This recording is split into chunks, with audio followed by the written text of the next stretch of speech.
now 7 o'clock.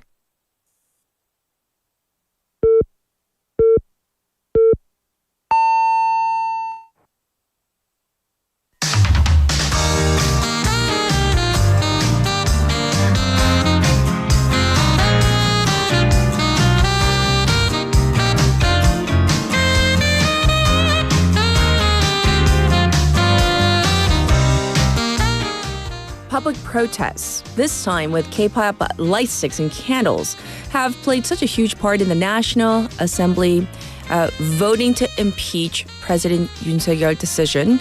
So these protests are now headed toward the Constitutional Court, urging the top court to uphold the impeachment. You know, it's been well noted that young people in their teens, in their 20s, they are making up a significant portion of these groups, very notable. And we, thought of these groups as being maybe politically, just not very aware, apathetic even. But what has driven them to take action this time around? Well, let's find out. I'm Catherine. This is Morning Wave in Busan on Wednesday, December 18th on BeFM, Busan영어방송.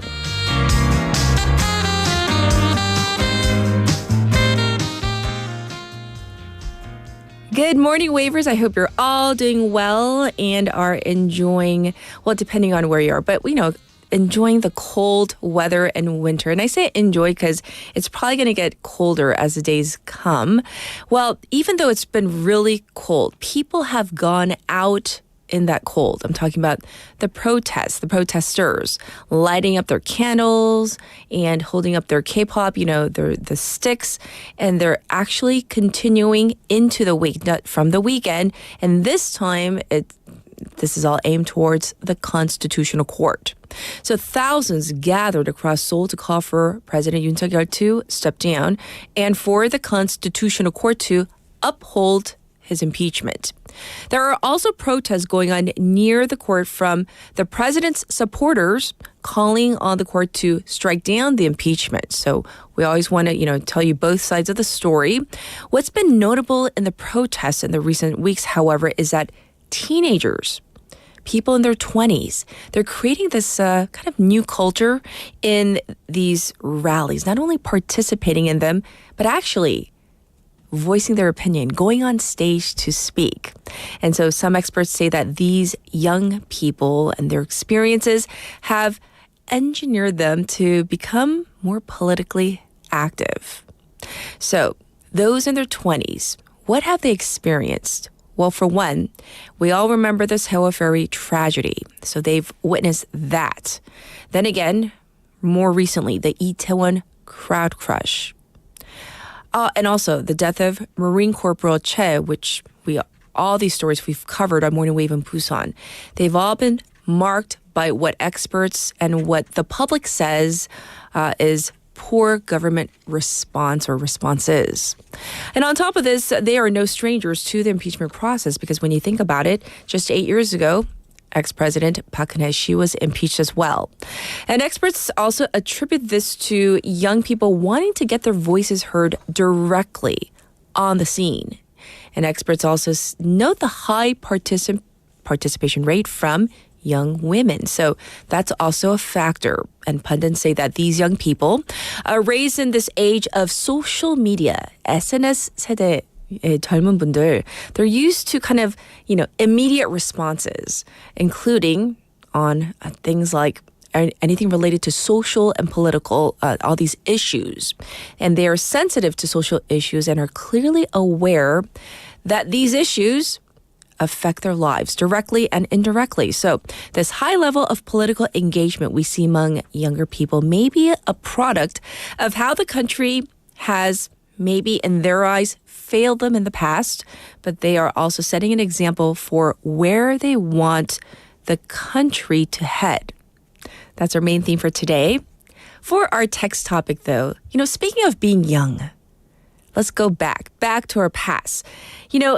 Back when you were young. Okay, what cartoons or animation do you remember growing up?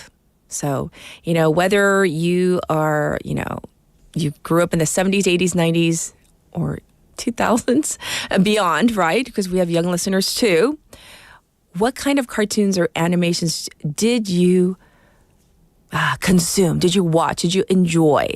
자, 내가 보고 자란 내 추억 속 만화나 애니메이션은 and don't try to, be younger than you are. Just be honest. What did you grow up on? I'll just give you a couple. I made a list today because I had to go back and I had to do research. I'm like, was this when I was a kid or was this when I was adult?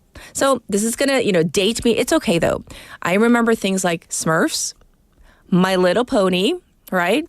And yes, The Simpsons. I know that was like really from 89, but really during the 90s. I was still young in the 90s, so I definitely remember those three for sure. So tell me what you remember. You can send in your messages to BFM's live stream live chat on YouTube. So go to the YouTube platform and type in BeFM or 부산영어방송 to find our channel. And then you can subscribe, log in, and chat away with our other wavers. And you might be wondering if you're new, what is this waver? It's a term of endearment for all of our listeners of Morning Wave in Busan. Also, on your phone, pound 9050, shop 9050. That is going to cost you 100 won. Another way you can reach me for free is through Kakao Talk. So find our Kakao Talk channel, type in BeFM or 부산영어방송 as well, and add us as a friend first, and then you can send in your messages and even photos as well. And the ways you can listen to us are various ways on the radio. If you're in Busan, 90.5 or 103.3 FM. And like I said, we are streaming live on YouTube as we speak, but you can watch whenever at your leisure. We have two apps, the BeFM app and also the Patbang app, where you can download both for free. Very easy to do so, and you can listen that way as well. All right, so let's take a look at what we have in store for you on this hump day. We have hashtag fact check. That's Leon coming in and giving us the lowdown on some really interesting facts that she always researches very thoroughly. We have Jennifer with Skills 101, and that is where she gives us tips on how to survive, not just in the business world, but in our personal relationships as well. Our special interview today, this is going to be so interesting. We're going to focus on species extinction. And we're going to be focusing on what might be happening in Australia because of climate change. A lot of species are going extinct. So find out more with me in hour number 2, and I will be back with today's headlines.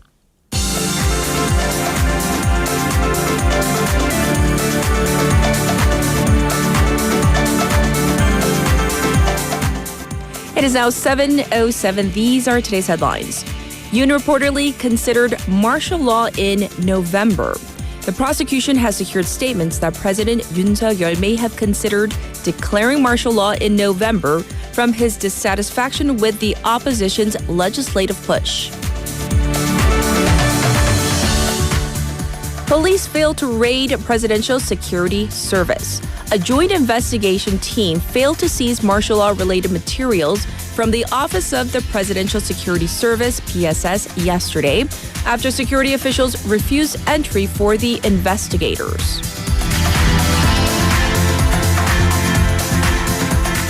Cabinet to review veto of contentious bills. The government will hold an extraordinary cabinet meeting later this week to decide whether to recommend acting President Han Duck-soo to veto contentious bills, including the Grain Management Act. Impeached chief auditor files for injunction. The impeached chair of the Board of Audit and Inspection, BAI, filed for an injunction against his suspension from duties to the Constitutional Court following his parliamentary impeachment earlier this month. Russian general killed in explosion in Moscow. Russian General Igor Kirillov was killed after an explosive device hidden in an electric scooter detonated outside an apartment building in Moscow in an attack claimed by Ukraine. And these are today's headlines.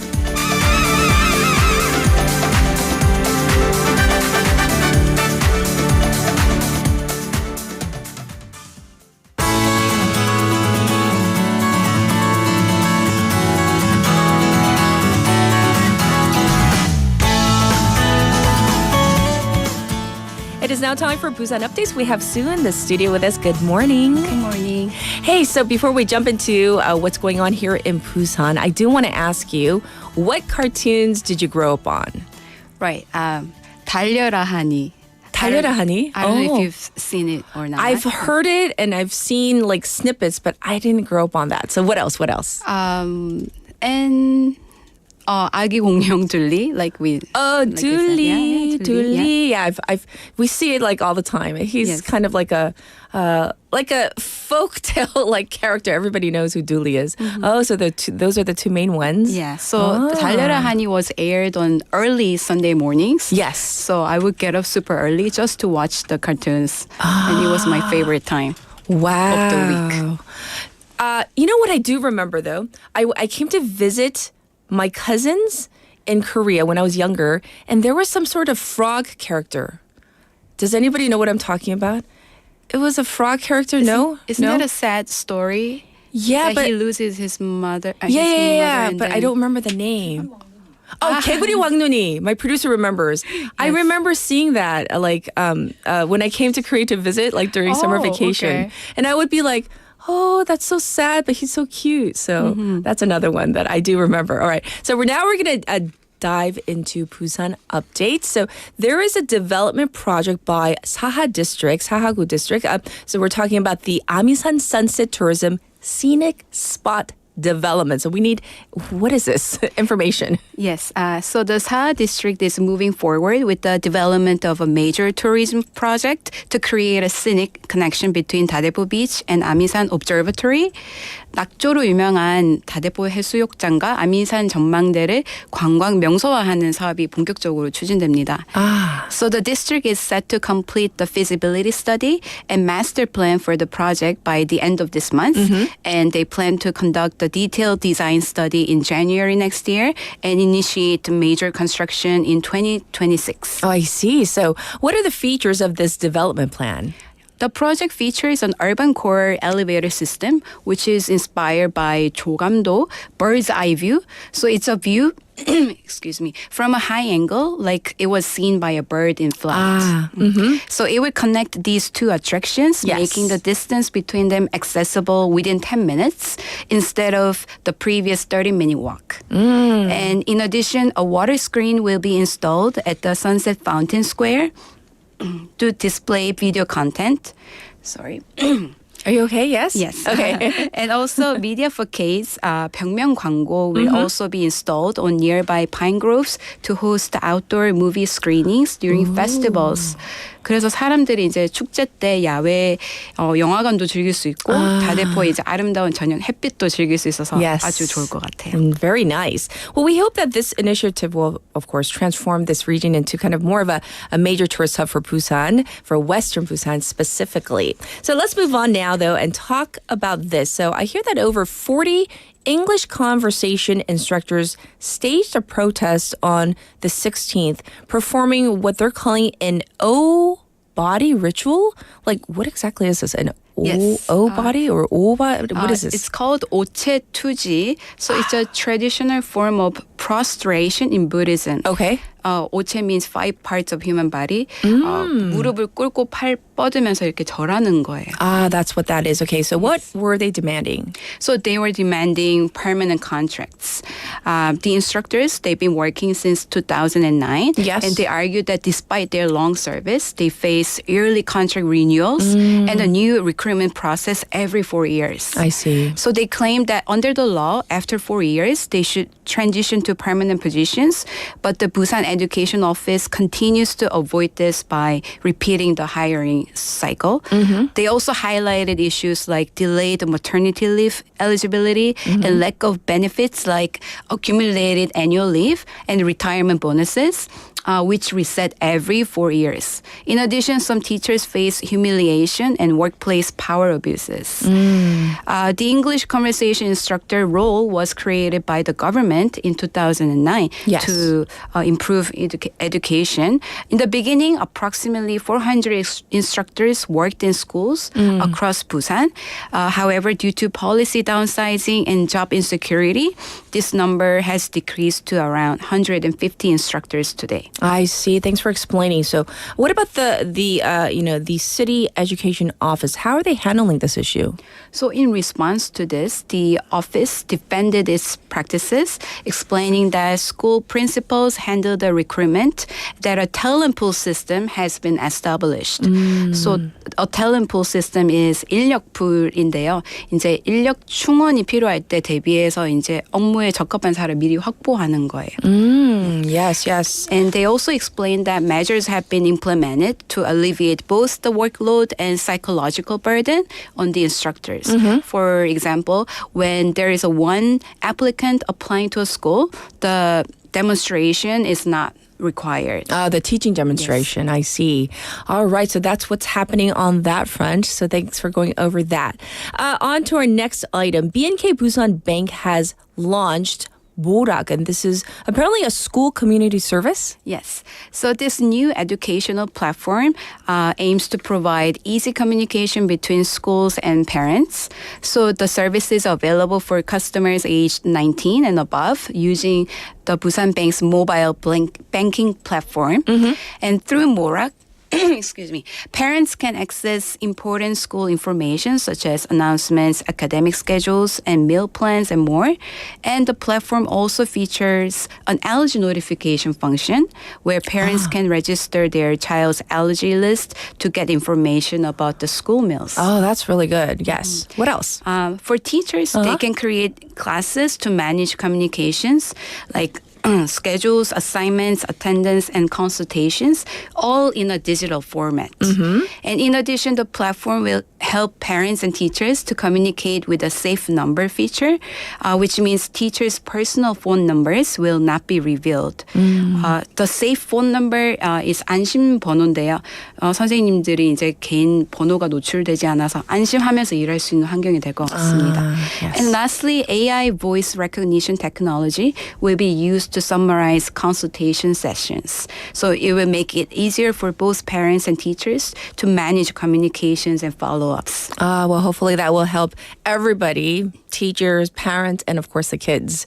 Lastly, the city is hosting the Busan Youth Local Festa. What is this? So the city and Busan Economic Promotion Agency is hosting this festa from yesterday until 24th at Domohan, which is the formal official residence of the Busan mayor. Yes. And the event was organized for the first time to connect local brands with citizens to boost regional economy and highlight the importance of local value creators. Yes. 지역 가치 창출가.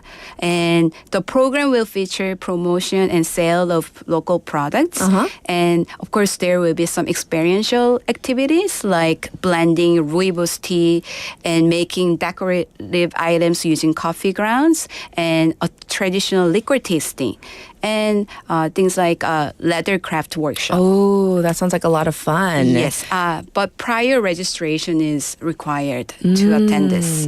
And also there will be entrepreneurship lectures and networking opportunities. So the local entrepreneurs will share their success stories and provide insights and tips. Oh, that sounds really, really helpful. Yes. So if people are interested, how can they sign up? They need to visit 경제진흥원 Economic Promotion Agency website. Okay. And lastly, there will be some performances. Ooh, that sounds very helpful once again. I hope that anyone who is interested in going out, venturing out as a local creator can actively participate in this. So thanks for going over all the Busan updates, and we'll check in with you tomorrow. Thank you, Sue. Thank you, Catherine. And here is your traffic and weather.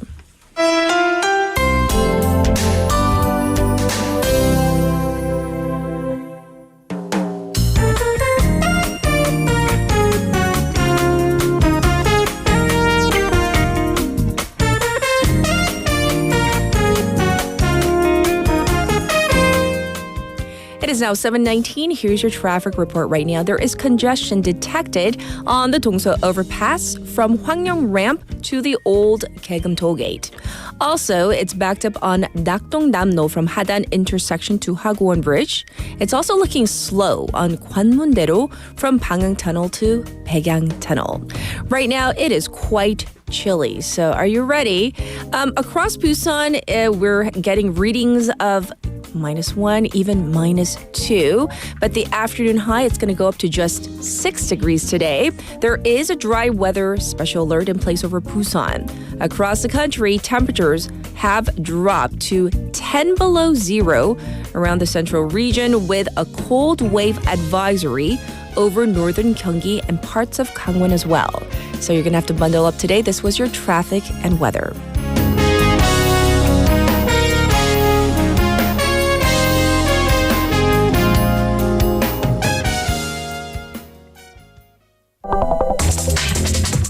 Are you an early bird? Are you up to date on the news? Are you a trendsetter? For all of the biggest issues from Busan to the world and useful information you need, right here on Morning Wave in Busan.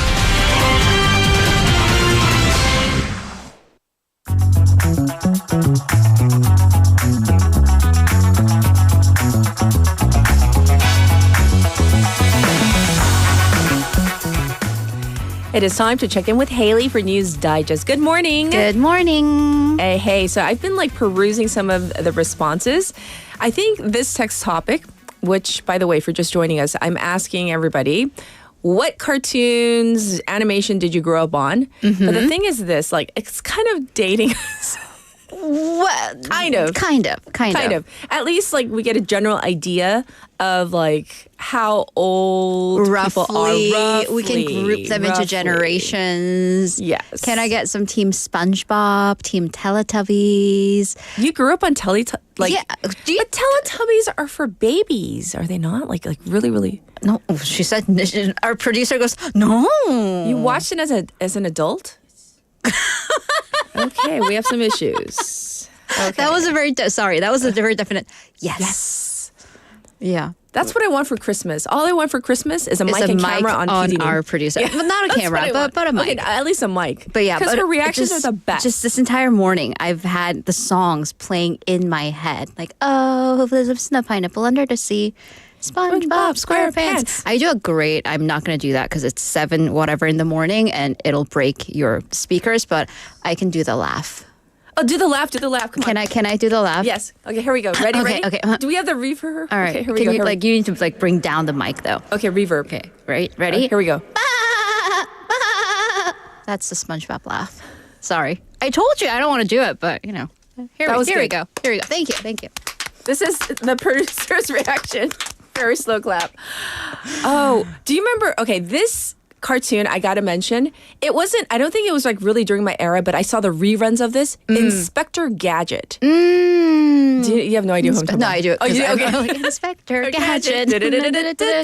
Yeah, it's because I was so fascinated with his stretchy arms and all the little things he had. So. 가제트 형사, by the way, that was in 너무 Korean. 재밌었어요. All right, so we're gonna jump into news. I wish we could do this for 2 hours, but we got to go over the latest on President Yoon Suk-yeol's impeachment case, which now is kind of in the court of literally the Constitutional Court. Right. So the court itself is in full hearing prep mode. Yes. So according to sources from legal circles, the court has formed a task force with roughly a dozen constitutional jurists. And it's also going to request input from the relevant institutions to weigh in on the issue as well as some documents. So normally there are multiple standing teams divided into social, freedom, and property sectors. But given the gravity of the situation, they have formed a special task force, which is what they did with ex-President Park Geun-hye's impeachment as well. Also, this part, as for from President Yoon Suk-yeol's side, the court requested a written response, which is called 답변서 in Korean. And basically, it is their position, the defense's position. So what happens is that the Constitutional Court has sent Yoon a notification of the National Assembly's impeachment resolution, which is basically the case against him. Yes. And upon receiving this, the defendant or Yoon has a week to submit a written response. And once that response arrives at the court, then the justices can start reviewing in earnest the arguments from both sides. Here's the problem, though. The presidential office and, by extension, President Yoon Suk-yeol, they have not confirmed whether they've received the papers yet. And it seems that they're kind of doing this on purpose presumably some pundits say to delay the situation because the Constitutional Court has sent 3 copies, 1 in person, Okay. number 2 by express mail, and 3rd over electronic mail. So it seems that there may be a tactic going on. Yeah, legal tactics at play right now. Do we know anything about President Yoon's legal counsel thus far? Right. So President Yoon Suk-yeol earlier this week, he has defied the prosecution summons and also the CIO summons on grounds that he hasn't hired his full legal team yet. And according to reports, President Yoon apparently tried to hire a large law firm or multiple law firms, but reportedly, they all turned this request down. So at least we know who's heading it. It is the former head of the Korea Communications Commission, or the KCC, Kim Hong-il, who's also a colleague, Yoon's senior colleague from back in their prosecution days. I see. The two are said to be very close and said to be one of Yoon's closest confidants from the prosecution. Also, former chief of Daegu's High Prosecutor's Office, Yoon Gap-gun, is reported to join the team as well. So that's the latest on that front. But, what about the justices themselves? Because it seems that the political parties are very torn on whether to go with a bench of 6 or appoint 3 more for a full bench to make it 9. We talked about this So too. depending on which party. So the Yes. Democratic, they're kind of playing games of having what number of justices would be more advantageous to their respective cases. Sure. So the People Power Party is saying that, we should keep it at 6. The Democratic Party is saying we need a full bench at 9. So once again, normally at the Constitutional Court, also the Supreme Court, they have a full bench of 9 justices. Yes. And they do this to rule on major issues, including a presidential impeachment. Right now, because the Constitutional Court has ruled on this recently, they can technically rule with a 6-person bench, but whether they want to do that for one of the biggest cases or the biggest case of the year, Yes. that's unclear. So there's a political battle going on with the Democratic Party. They've nominated 3 justices to fill the bench. And basically, these nominations, they just need a signature from the president, or in this case would be acting president Han Duck-soo. Because further background, this is a little bit different from maybe a case in the United States where all justices are appointed by, or at least nominated by the president, goes through a Senate confirmation. Yes. In South Korea's Constitutional Court, justices are appointed by the president. That's the end all. But 3 are selected by the National Assembly. Right. 3 are selected by the Supreme Court's Chief Justice, and the other 3 are selected solely by the president. So right now, the 3 empty seats at the Constitutional Court, those are designated for the National Assembly to select. So here's where the parties are torn on this.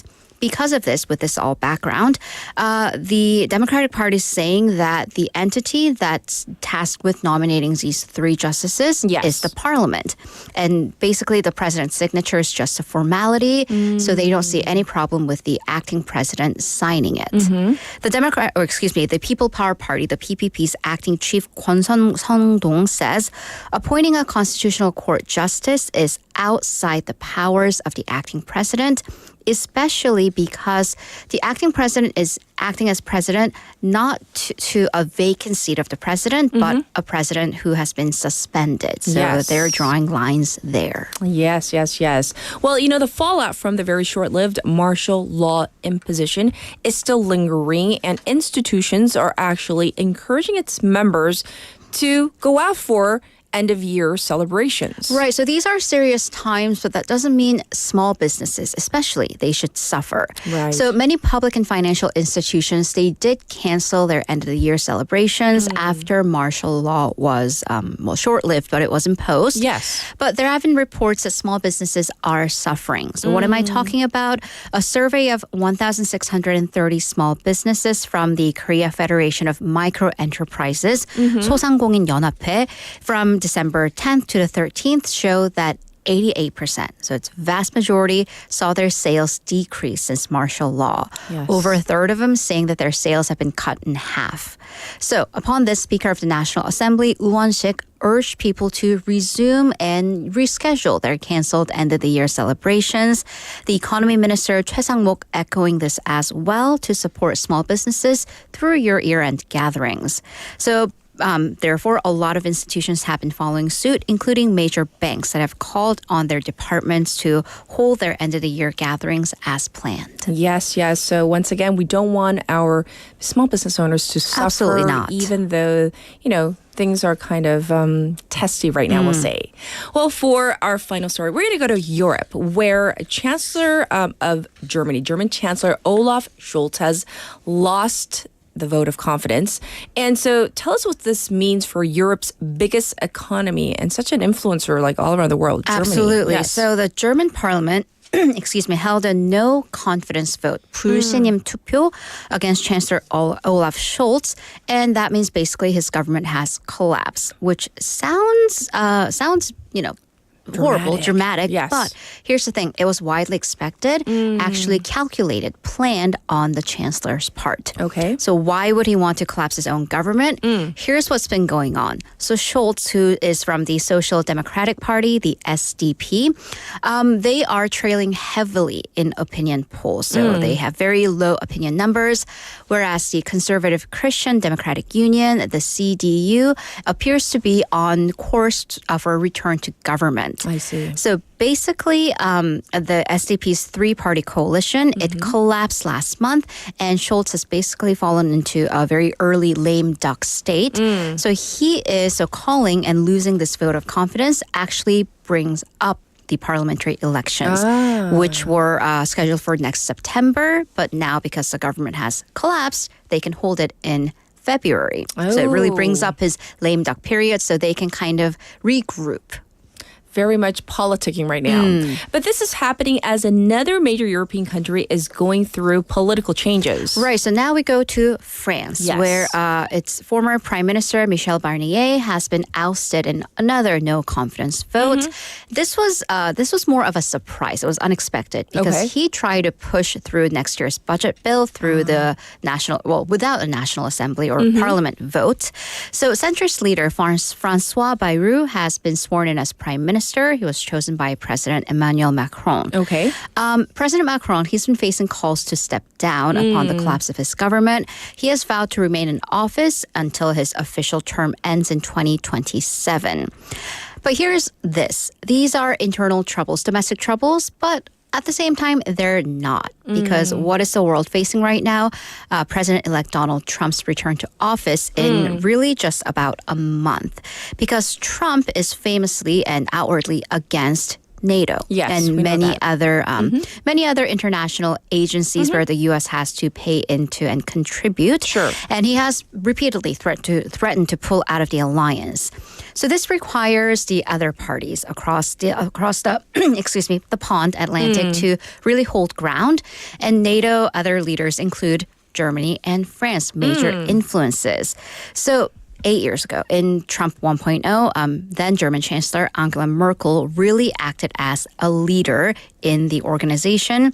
But now with Macron and Scholz facing turmoil domestically, Yes. will they have the bandwidth to exert their influence internationally? We'll have to see.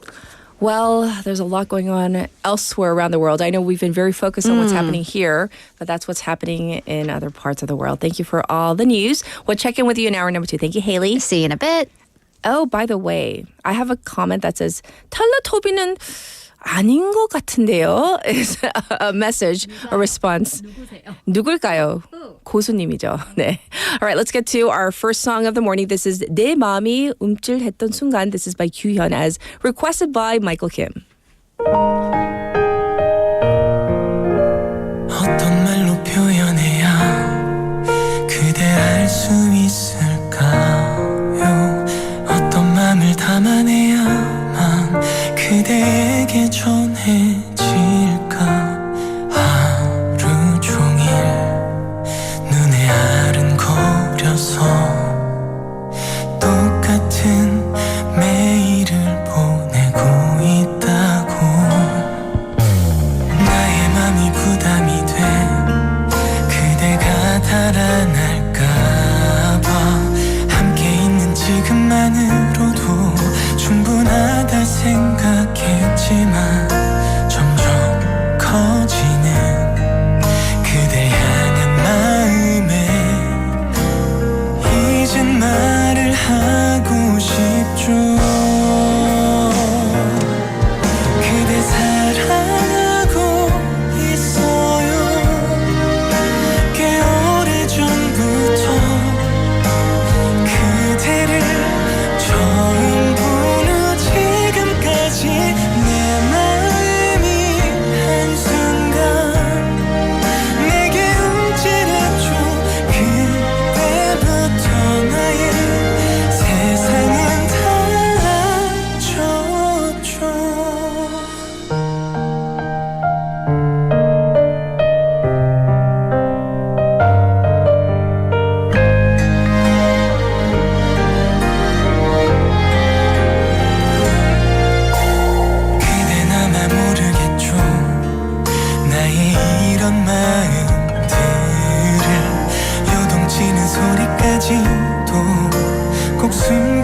있어요 꽤 오래전부터 혹시 그대도 나와 같길 기도하며 내 마음이 한순간 내게 움찔해줘 그때부터 나의 세상은 달라졌죠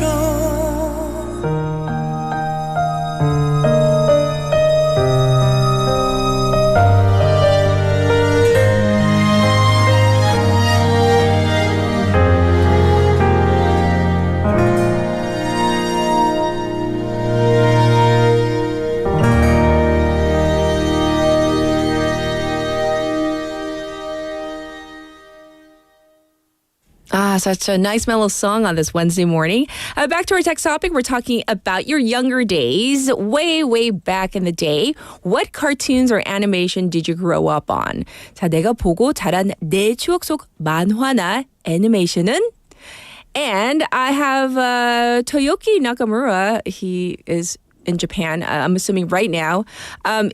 He says Beavis and Butthead. Do you guys remember this? Oh, goodness. And my producer's giving me a blank stare like, yes, and he writes, headache for parents. Yes, because it was kind of like a not child-friendly cartoon. It was kind of rough around the edges for teenagers and more geared towards adults. We'll just say the humor was very dry and witty. Leslie sent me this photo of Jem and the Holograms. She says they were on, it was on from 1985 to 1988. I was 11 when it came out and we girls were obsessed. My friends and I dressed like the characters for Halloween one year. I remember this one. A blast from the past, so thank you for that. We have another message from 조현철 Waver who says 스누피랑 스머프 생각나네요. 어릴 때는 만화는 드래곤볼 재밌게 봤어요. 가제트 강아지랑 조카가 해결을 다 하죠. So like Snoopy and Smurfs and Dragon Ball Z, is that what it's called? The English version? So lots of memories flooding back. And I will definitely read more of your messages in just a little bit, but we got to get to Kat's pick for today.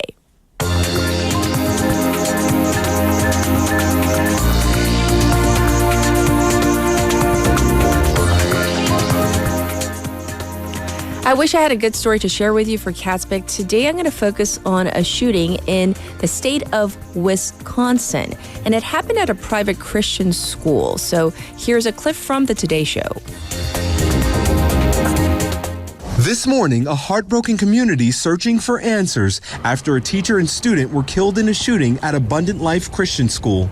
The shooting happened inside a classroom in a study hall of students from mixed grades. Overnight, police identifying the shooter as 15-year-old Natalie Rupnow, who went by Samantha. She was a student at the school, and evidence suggests she died from a self-inflicted gunshot wound.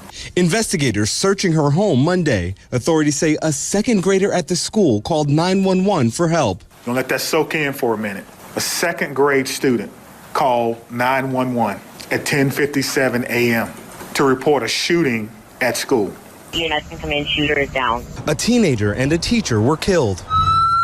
6 others were hurt, including 2 students with life-threatening injuries. Police crediting a team of medics on a training exercise nearby with aiding in the response. Anxious parents rushing to the school to pick up their children.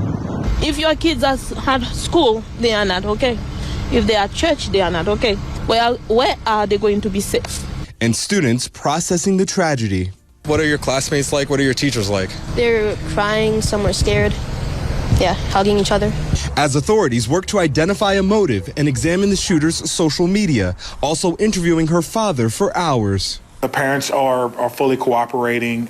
We have no reason to believe that they have committed a crime. President Biden saying in a statement the FBI is assisting the investigation, writing it is unacceptable that we are unable to protect our children from this scourge of gun violence. And according to an analysis from Every Town for Gun Safety, there were at least 200 shooting incidents on school grounds this year alone. Police say in this instance, a handgun was used, and they're still working to figure out how this suspect was able to get access to the handgun. So as you heard in that clip, a 15-year-old female student apparently is the alleged shooter, and she did end up also allegedly taking her own life. And it's not like, I don't know, school shootings in the U.S., so many of them, but I also wanted to remind people that yes, this happens all around the world, and sometimes in Korea, we lose sight of the fact that it's so safe here. This was Kat's Pick for today.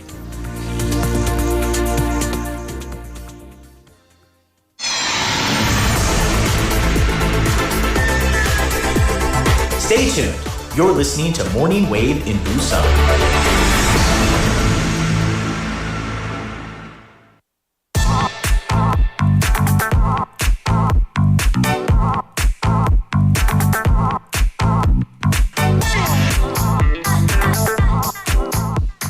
It is now time to check in with Leon for hashtag fact check. Are you ready for our text topic? Yes, I was listening to the radio on the way here. Okay, so you're like, what do you remember growing up and like tuning into cartoons, animation? Cartoons. I was going to talk about two. Okay.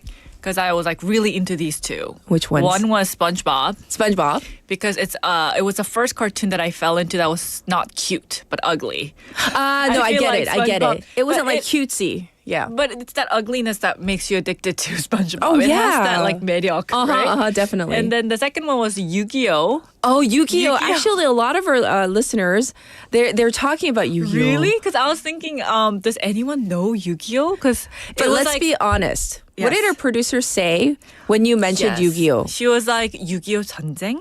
And we were like, shame. Like, what is she 어떻게 doing? Yu-Gi-Oh! 지금 만화 얘기하고 있는데 어떻게 전쟁을.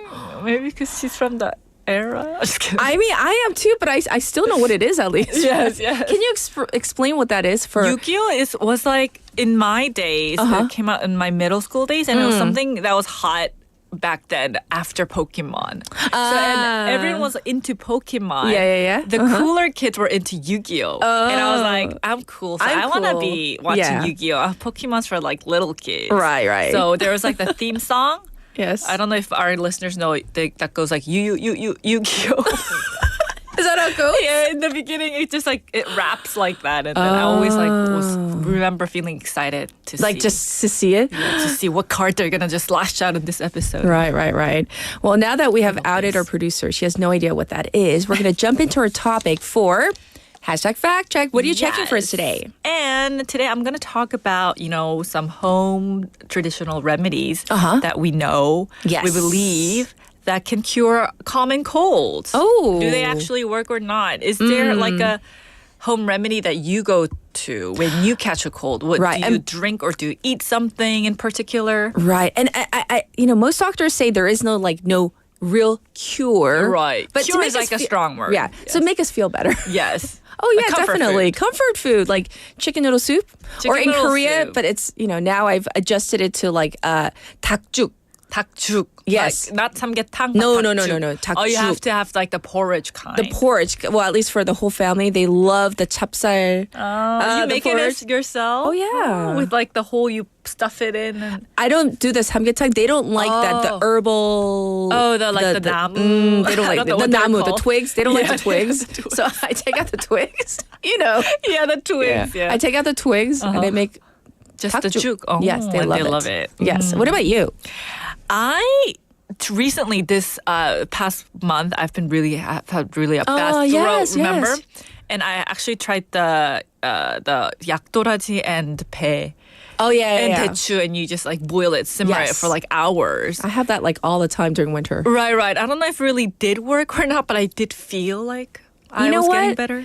If it's placebo, I don't care if it's working. Yeah. It works, right? Yeah. But let's get into what you have. for Yes. us. So we are going to talk all about all those foods that we just mentioned. But first, let's talk about the first food that you mentioned, which was chicken soup. Chicken noodle soup, or like foods like orange juice, do they really help? So, for instance, for chicken soup, there actually is no concrete evidence that Yes. chicken soup works wonders. It is comforting and hydrating, but we can't really say it actually shortens the length of a period of that you have a cold. Sure. And orange juice also, while popular, it does not contain enough vitamin C to prevent or even ease symptoms of cold. So according to Charles Bangham, who's the head of the Division of Infectious Diseases at Imperial College London, supplements only help if you're deficient in a nutrient like vitamin C or zinc or iron.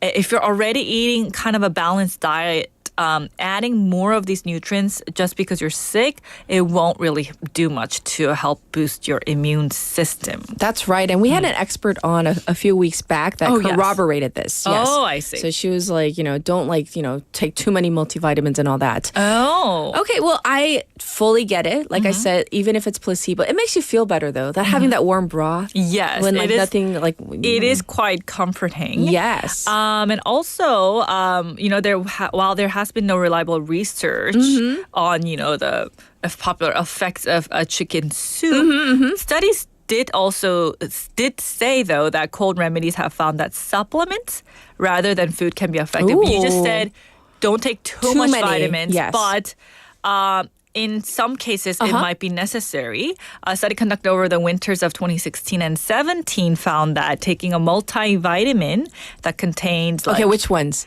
A, D, C, E, B, and B12. Like a multivitamin contains so much vitamin, right?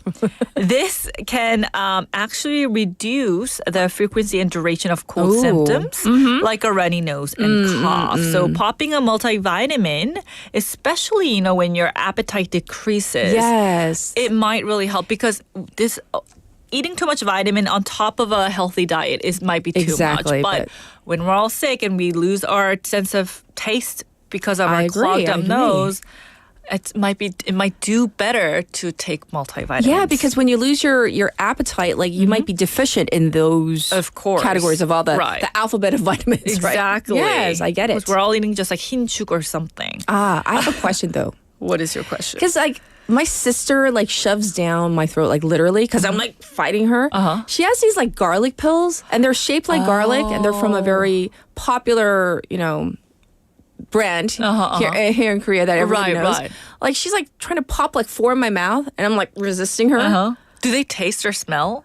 I don't know because like I always I'm like a little kid. I'm like yeah. And but I just garlic like swallow pills them. don't sound so good. Right, but garlic. Can that help fight off cold? So garlic has been a very popular ingredient that many people believe is a good ingredient, but it does show some promise. In one study, people who took garlic supplements experienced fewer colds and shorter sickness durations during compared to those who didn't. But it is still worth noting that this was a very small study.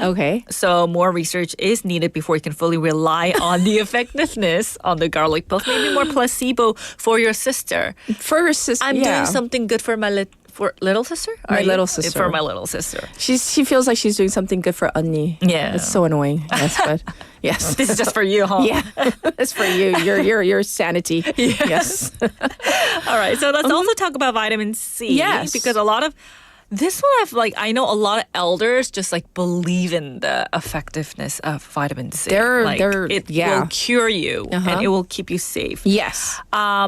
Yes, they do help when you're sick, but there is a catch. So vitamin C supplements can reduce the severity of cold symptoms. Yes. Like runny noses and sore throats by about 15%. So this is according to a meta-analysis published in the BMC Public Health study. Yes. But you need to take vitamin C regularly, not just when you feel sick to see the best results. That's important. This means if you have been taking vitamin C throughout the past couple of months and you still are and you catch a cold, you will see up 15% less of those symptoms compared to others. So if we had to choose between, orange juice, which you already said isn't, that great. It's efficient. Yeah.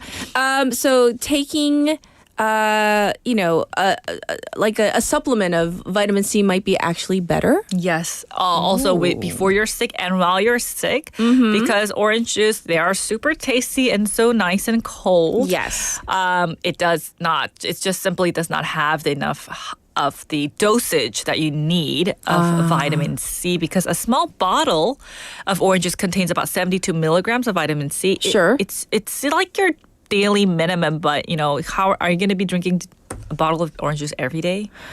You shouldn't. Yeah. Think about also the calories and the tang. And yes. the tang, Right. So it might be just better to just pop in those vitamin C pills. Yes. So let's move on to the placebo effect if we have time briefly, because interestingly enough, studies have shown that, placebo effect can help you recover from a cold. Right. Because there was a study conducted in the American Review of Respiratory Disease all the way back in 1990. But in this study, which I thought was interesting, some people believed that drinking milk increases their mucus production. And they think that if they have a cold while drinking milk, it could make their congestion worse. Scientific studies debunk this idea. There is no correlation between the two because milk does not actually cause your body to produce more mucus. It does not.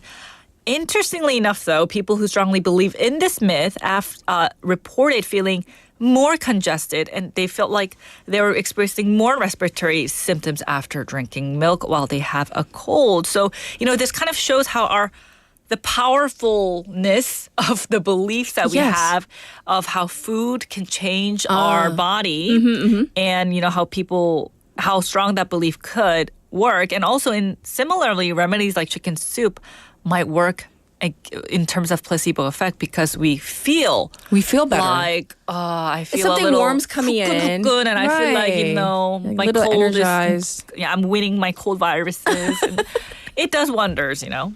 You know what, though? Well, next week is Christmas, so we're going to have like a Christmas special with you. Yes. But, if you have more to share with us regarding part two, I would love if our producer is okay. There's so much good information. Korean traditional we remedies need to. like 배숙 and 우리 I'm 꼭 sure 해야 돼요. there's people out there right now just like we have a boiling message. 배숙.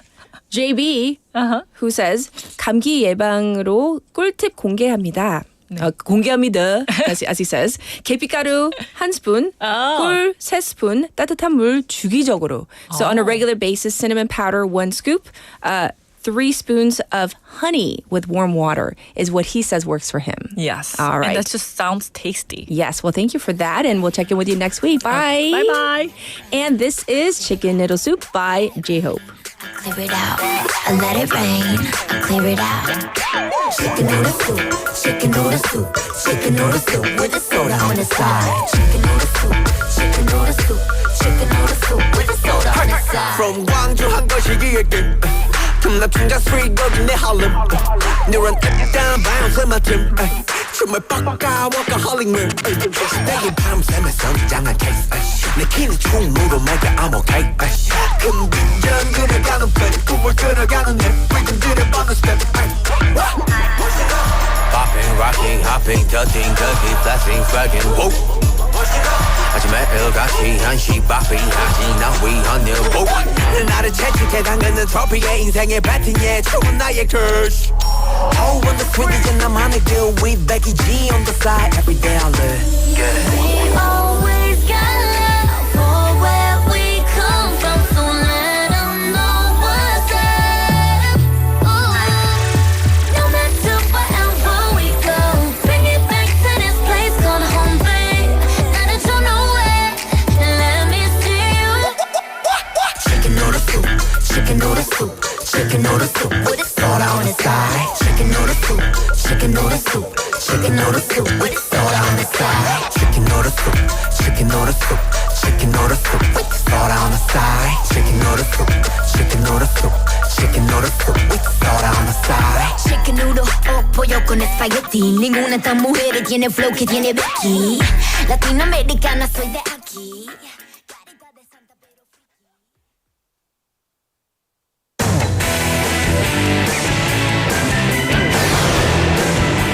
Your bridge to the world.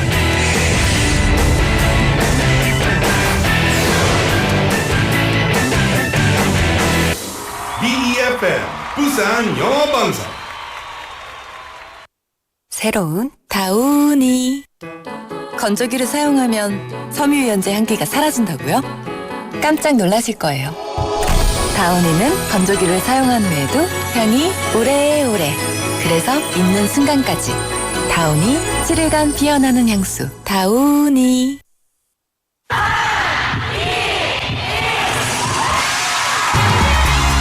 부산의 축제 어디까지 즐겨보셨나요? 과거와 현재, 미래가 공존하는 항구도시 부산. 이곳 부산은 계절을 물들이는 다양한 축제로 늘 풍성합니다.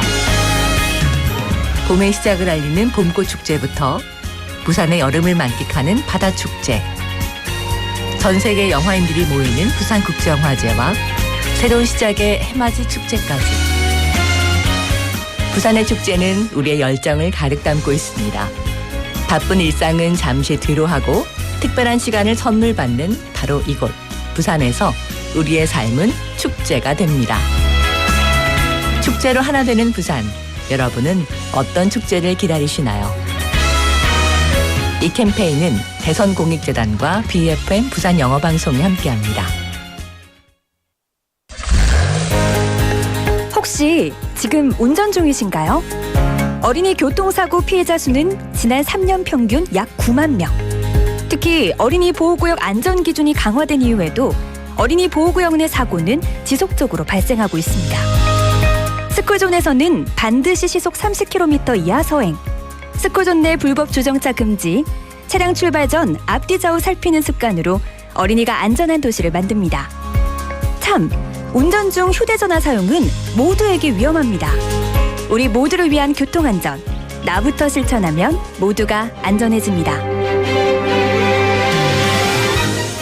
어린이가 안전하게 뛰어놀 수 있는 부산. 아이 키우기 좋은 도시는 우리 모두의 미래이자 희망입니다. 이 캠페인은 어린이가 안전한 부산을 만드는 은행, B&K 부산은행과 함께합니다.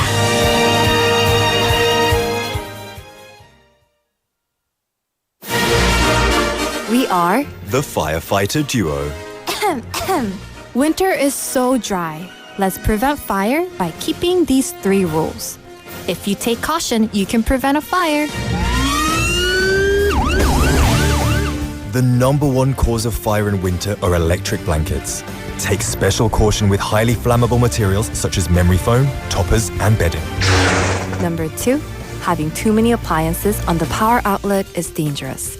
Always unplug all the appliances that you're not currently using. Number 3, check the heater is off before leaving the house. Leaving it on for an extended period of time can cause a fire. Let's all take part in preventing fire and have warm and safe winter this year. Tune in to BeFM 부산영어방송 for an emergency broadcast. This campaign is brought to you by BeFM 부산영어방송.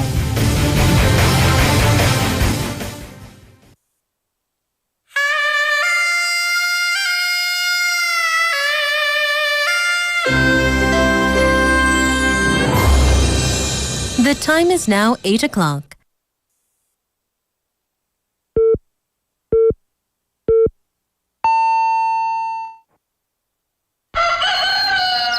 Good morning, Dynamic Busan. Yeah, you're waking up. Time to shake it up. Tell the world good morning and find out what's going on. Well, hi there, folks. There's everything from comedy to lively chat to music. Broadcasting from a room about the size of your closet. All calls are recorded. What show is this? Live from Korea's dynamic city, this is Morning Wave in Busan. I'm sorry, who'd you say you were?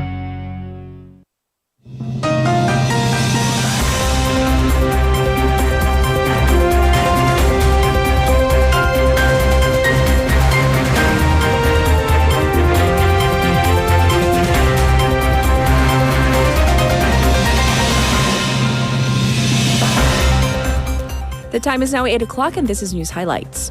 Yoon reportedly considered martial law in November. The prosecution has secured statements that President Yoon Suk-yeol may have considered declaring martial law in November from his dissatisfaction with the opposition's legislative push. Meanwhile, a legal defense team for the impeached President Yoon Suk-yeol said that his imposition of martial law does not amount to insurrection charges, calling the investigations lunacy.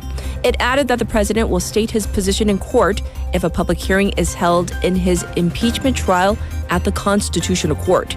Yoon has not confirmed that he has received a notification by the Constitutional Court requesting his written answers to the impeachment trial, which is a key step to start deliberations.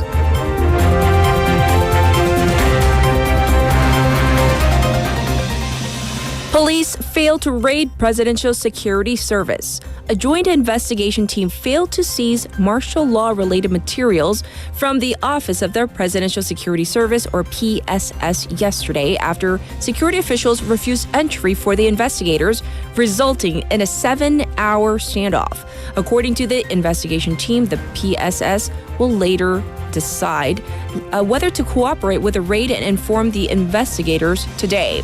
Meanwhile, President Yoon has informed the National Office of Investigation that he will not comply with the summons for questioning scheduled for today and said it will determine whether to send a second summons later this morning.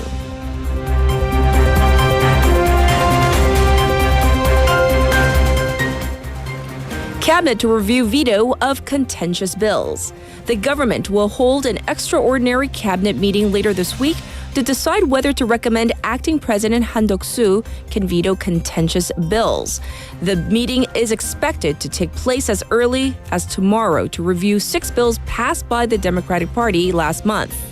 The bills are the 4 agricultural bills, including the Grain Management Act, the National Assembly Act, and the National Assembly Testimony Appraisal Act. The government will focus on whether the bills are constitutional and how they will affect the country.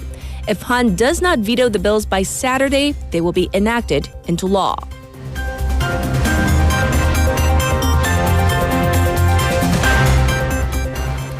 Impeached Chief Auditor files for injunction.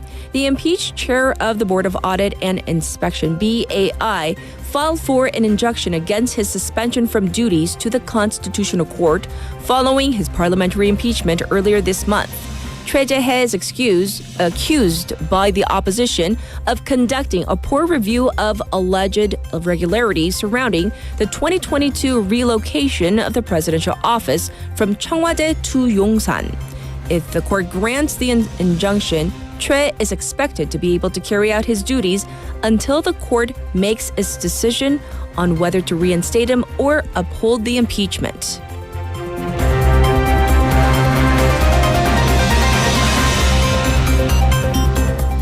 Russian general killed in explosion in Moscow. Russian General Igor Kirillov was killed after an explosive device hidden in an electric scooter detonated outside an apartment building in Moscow in an attack claimed by Ukraine. The general, who heads the military's chemical, biological, and radiological weapons unit, was killed along with his assistant on Tuesday local time. Ukraine's security service said that Kyiv was behind the attack, which marks one of the boldest targeted assassinations of a senior military official in the war. And this was News Highlights.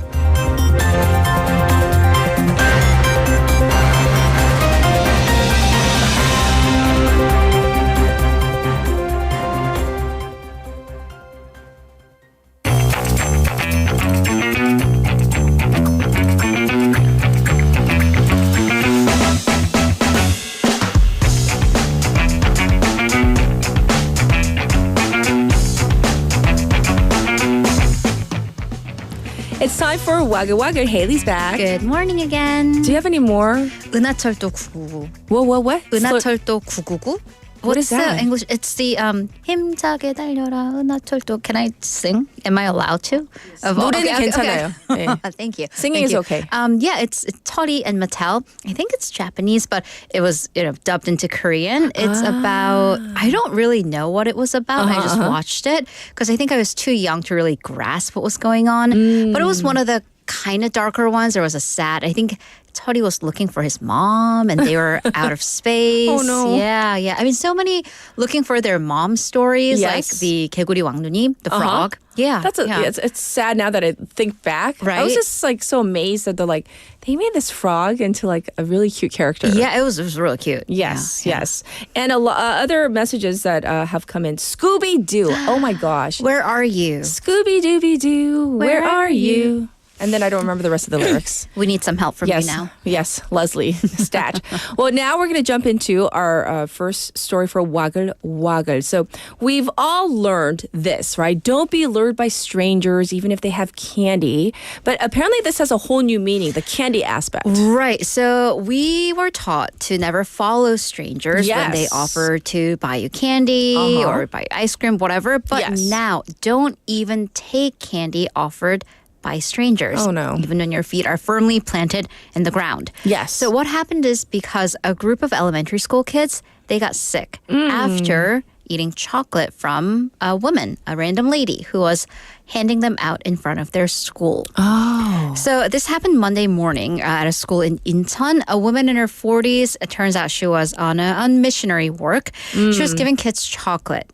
So 7 kids, 3rd, 5th, and 6th graders, later in the day went to the school's nurse complaining that they felt dizzy and nauseous. 어지럼증, 메스꺼림.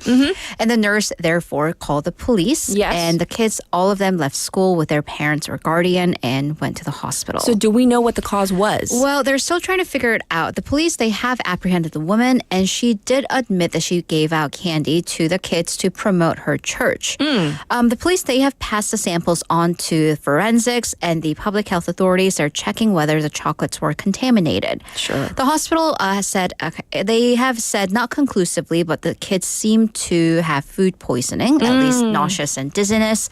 But the chocolates were all within the expiration date. So they're still trying to figure it out. But once again, mystery. Be careful. Yes. Now tell all your kids, don't even take candy. All right, moving on. A former Army squad leader has been found guilty of tormenting his subordinates? Which I thought we were supposed to be past this era where these torments and, the whatever activities go on in the military. Yes. Apparently not. So a 23-year-old conscript soldier has been found guilty, but his sentence was actually reduced in the appeals court, but we'll get to that later, for threatening and also cruel treatment of other soldiers, his juniors. So according to reports, this man who was appointed the squad leader or 분대장, he would push, not charge, but he would push electrical wires during a construction project to a private, a newbie who joined the team literally 2 days ago and would scream electrocution, 전기 충격. And at that point, the younger soldier had to act like he had been electrocuted. Are you serious? I kid you not. And these are court records. This involved him dropping down to the floor and basically acting like you've had a seizure. You had to, act out spasms. And by the way, this was in private. The rest of the squad was watching. So once again, he wasn't harmed physically because the wires were not charged, but as to the mental aspect of it. So it was basically, I guess it seems that he was, learned into a Pavlovian response because this senior soldier yelled electrocution at random times, at which point this wasn't a one-time thing. He had to do it over and over again. Also, the leader took the private to a snack bar, forced him to eat, once again, court record, 6 bags of chicken nuggets, 2 ramen bowls, and 2 drinks, even after the younger soldier said, "I can't, I'm too full." Okay, so what did the court say? How did the court rule on this issue? Well, the first court found him guilty. Well, both courts did. He was found guilty of blackmail and cruel treatment through coercion. The first court, however, sentenced him to a year in prison, suspended for 2 years. So he wouldn't go to jail, but at least it was a jail sentence. The appeals court, however, took it back and scaled it back significantly, lowering the sentence to a fine. 10 million won, 1,000만 won. Because the court said what happened was between the first ruling and this appeals ruling, the victims had settled. They reached a settlement and the defendant doesn't have priors. Which is, it's a whole thing. It's a whole thing. The legal system where you can kind of settle, even though this is a criminal case. Right, I don't which is understand completely that. different from a civic case. But, Yes. you know. Hence, we're talking about it on Waggle Waggle. All right, let's move on and talk about the plight of small business owners. We talked about that in the first hour. Right, so no shows. Major problem. We just don't show up. Right. But apparently some restaurants have taken some really drastic measures against no-shows. Right. So, you know, as a way to prevent these no-shows or Yes. at least have you cancel in a reasonable, responsible amount of time, there are these reservation deposits. Okay. 예약금, right? Have you ever paid for such? Not yet. I did. So I'm going out with my older sister who's coming here for Christmas, and I made a reservation. They charged a 5만 원, 50,000 won 예약금. And I was like, that's kind of steep, but it's gonna be taken out of the bill. So Yes. it's like, yeah, whatever. Also, Okay. my sister's money, so. But sorry, that came out. And in any case, so there's this application called Catch Table, which Yes, is a yes. reservation and virtual online platform. It says Okay. the highest reservation deposit on its platform. I'm scared. Hold on to your seats. Hold on, everybody. 4.5 million won. 450만 원. For a restaurant. I'm like, are you like buying the restaurant for a day? Like, are you The whole day? The whole restaurant? You're for booking a the whole day? restaurant? I don't know. It's for a table? It's for just a reservation. They didn't give details. But it's okay. So on average, just scale it back. Average, it's 78,000 won. That's which still still high. It's like 78,000원. That's Right. still pretty high. One Japanese restaurant in, I believe, Cheongdam-dong in Seoul charged 270,000 won per person as a deposit.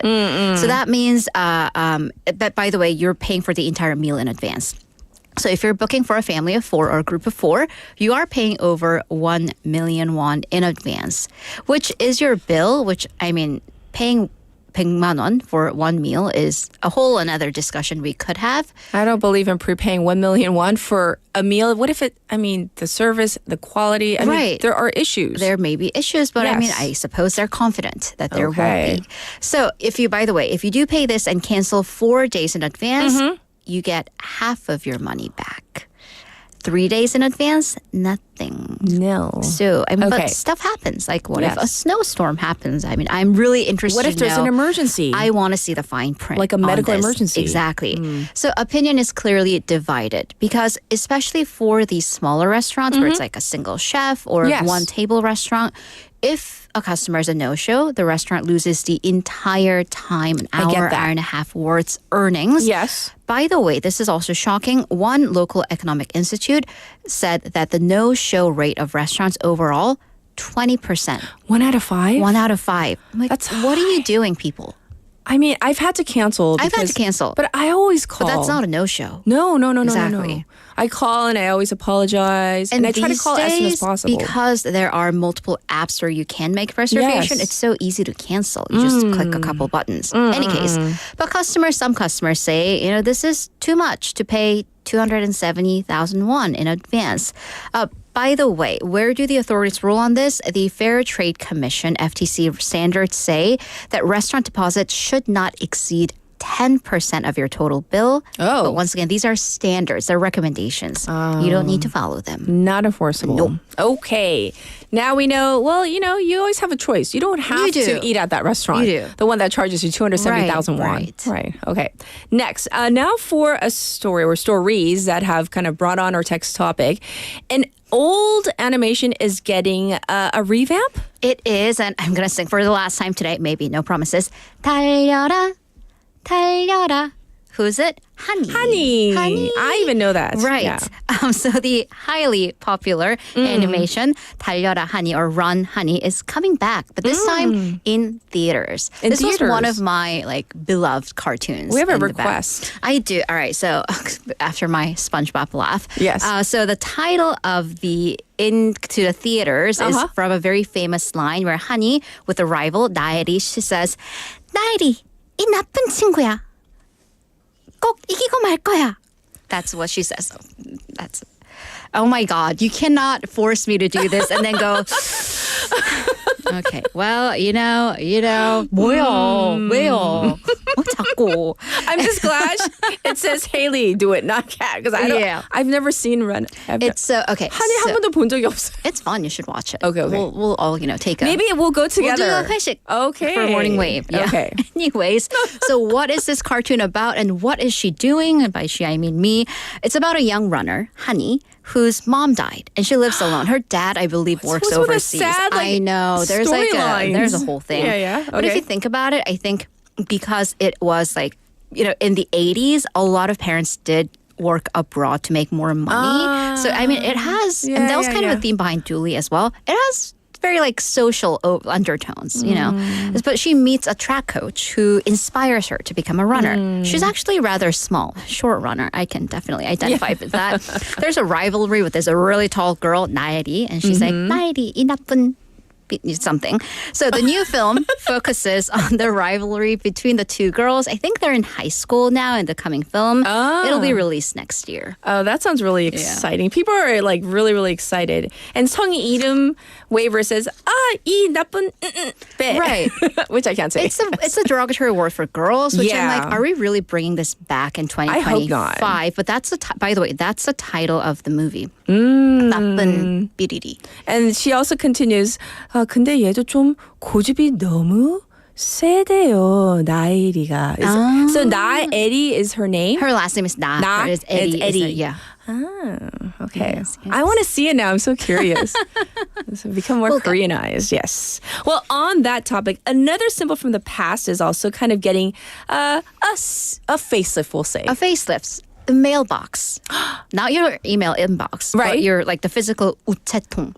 Which I'm like, where, is there when? There are. Like exactly. I've seen them at really special spots, like the famous ones, like the ones that they'll send you the letter a year from now. Right. So when was the last time you sent a letter? Well, I sent a certified letter actually just last week. Not like a notarized letter, but like notarized letter. Like dear cat. Oh, like no. Okay, it's been a while. And do you also know where your neighborhood mailbox is?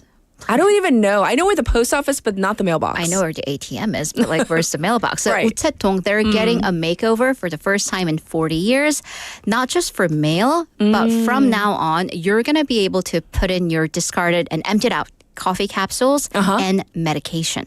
To basically get rid of them. Okay. So Korean Post, they say they're implementing this eco mailbox, and you can see that on our YouTube page. First, to the left, there are slots for the traditional mail. But also, if you notice, the slots are wider, taller. You can put parcels there. Oh, you can? put You don't need to go to your local post office to mail smaller parcels. Okay. And then another slot is titled Eco. These are for recyclable materials like the aluminum coffee capsules, which you do have to clean out. You cannot put them with the coffee grounds inside. Please don't. And then discarded unused medicine. Because we've talked about this, like what if you didn't finish, you didn't have to finish your course of whatever. Yeah. Then please don't flush them down the toilet. That's how dolphins get, sick. Sick and high. Right, exactly. But you can put those in those mailboxes and they'll, return them to the public health authorities. Really? Yes. Interesting. So, also, that's not a trash can. Please don't use them as trash cans because some people have.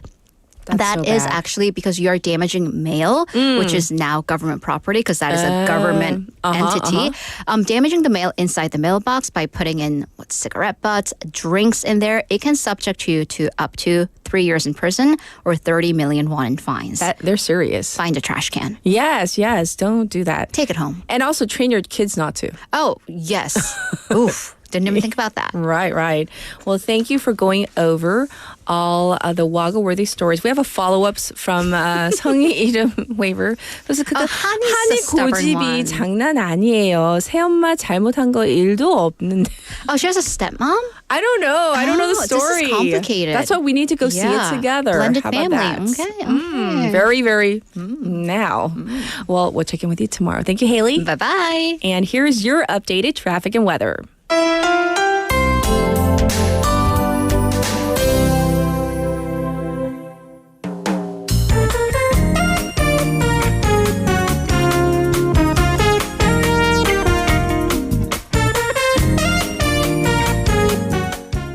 It is now time for your traffic report. There is congestion reported on 충렬대로 from Minam intersection to Daeseong intersection. It's also backed up on the Manduk intersection to Namhae Expressway right at the Deokcheon ramp, especially there. It looks very congested there. It's also looking slow on 중앙대로 from Chwacheon Three-Way intersection to the customs office. As for the weather, we're sitting at a nice fat 0 right now. Here in Busan, the afternoon high will go up to 6 degrees. There is a dry weather special alert in place over Busan. Elsewhere, temperatures have dropped to 10 below 0 around the central region. A cold wave advisory has been issued over northern Gyeonggi and parts of Gangwon as well. This was your updated traffic and weather.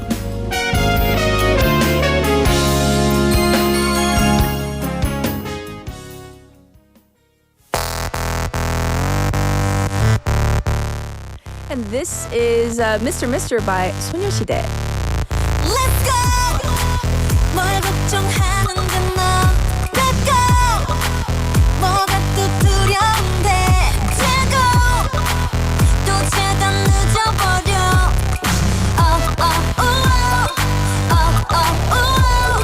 매일 하루가 다르게 불안해져가 앞서가주길 바래 그 누군가가 모른 척 눈을 감는 You bad bad bad boy you so bad 당당하게 넌 Mr. Mr. 날 봐 Mr. Mr. 그래 바로 너 나의 가슴 뛰게 한 Mr. Mr. 최고의 남자 Mr. Mr. 그게 바로 너 상처 느껴진 유리 조각도 별이 되는 너 Mr. Mr. Mr. Mr. 나를 빛내줄 선택받은 자 그게 바로 너 Mr. Mr. Mr. Mr. Mr. Mr. Mr. Mr.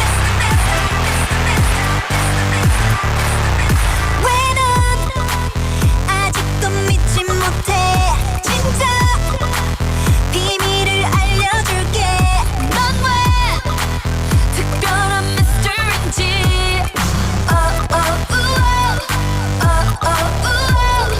미래 여는 열쇠 바로 네가 가진 걸 소년보다 더 큰 꿈을 끌어안아 빛나는 속 날 담고서 My name Mr. Rock this world 당당하게 넌 Mr. Mr. 날 봐 Mr. Mr. 그래 바로 너 나의 가슴 뛰게 한 Mr. Mr. 최고의 남자 Mr. Mr. 그게 바로 너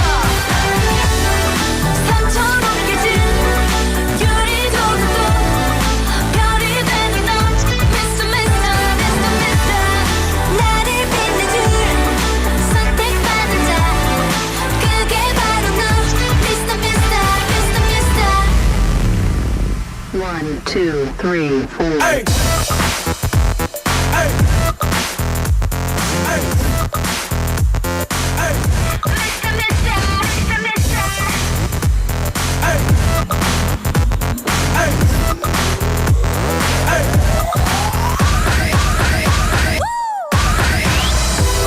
지금 세상은 네 앞에 널 던져 더 치열하게 Mr. 어제 그대만 이기려고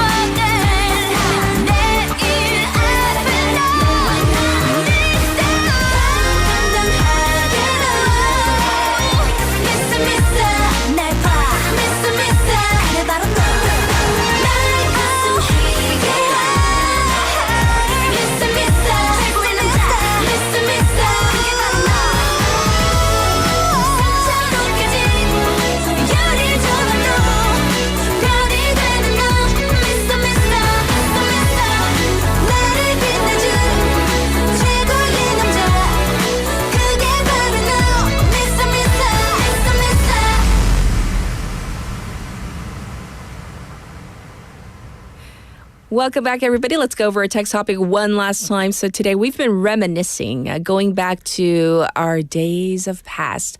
What cartoons or animations were you keen on? Did you grow up on was the question. And some of them are kind of new to me. So I see from one of our listeners, I think Michael said 영심이. That's apparently that one that was popular kind of back in the day. One of maybe more the modern ones, Drift Monkey mentions Car Captors and Dragon Ball Z, Ren and Stimpy. I remember Ren and Stimpy. So those, and he also says Popeye the Sailor. Isn't that kind of, well, I don't know. There might be remakes or maybe watching the reruns of that. I remember watching Popeye the Sailor Man. And also he mentions Naruto as well. Other ones, Leslie mentions she used to babysit.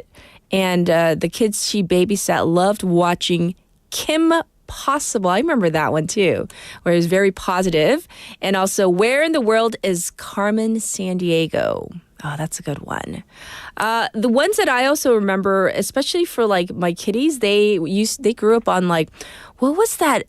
Mice. Was it Angelina Ballerina? That one was really, really popular as well. And who can forget Thomas the Tank Engine? There were so many episodes of that was all over. Of course, not from my childhood. I didn't watch that, but definitely I'm sure people in their 20s, early 20s, might have watched that one as well. And so a lot of the common ones that have come up. Oh, people say the Flintstones. That's a blast from the past. Do you know what the Flintstones are? It's basically a family from the prehistoric times. So, and they, with their cars, they use their feet. It's so cute. So that was another common one that has come up.